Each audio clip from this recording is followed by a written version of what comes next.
దానికి సంబంధం లేని విషయంలో నువ్వు యశ్మిని అక్క అని ఎట్లా అంటావు అని చెప్పేసి అక్కడ నెగిటివ్ అయిపోయాడు. సో నిఖిల్ వాళ్ళ అమ్మగారు కూడా వచ్చి చెప్పారు, నువ్వు అంటే నీకు సంబంధించిన విషయాల్లో నువ్వు ఇన్వాల్వ్ కానీ వేరే వాళ్ళ ఈ విషయాల్లో నీకు ఎందుకు అని చెప్పేసి వాళ్ళు చెప్పారు.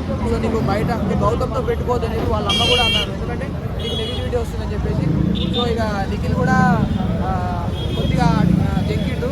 ఇంకొకటి బయట నుంచి వచ్చిన వాళ్ళు కూడా నిఖిల్ మీద అమాటాలు వేయడం, మీ వల్ల సోనియా వల్ల వేష్మి వల్ల నిఖిల్ నెగిటివ్. సో గౌతమ్ ఎక్కి చాలా సోనియా అంటున్నారు. మరి కర్ణాటకలో కొంతమంది అంటే కొంతమంది కాలేజీలలో కూడా వాళ్ళు నిఖిల్ని రివ్యూ చేయాలని చెప్పేసి ఓటింగ్లో వేయడం అనేది అది కరెక్ట్ కాదు. ఎందుకంటే జెన్యున్గా చూడాలి. అంటే కర్ణాటక తెలుగని కాకుండా ఎవరు మంచిగా ఆడితే ఎవరు అందరికీ నచ్చింది వాళ్ళు వేయాలి. కానీ అక్కడ సపరేట్గా వాళ్ళు కర్ణాటకలో కొన్ని కాలేజెస్లో ఏంటంటే పెయిడ్ ప్రమోషన్స్ చేయడం జరిగింది. సో దానివల్ల నిఖిల్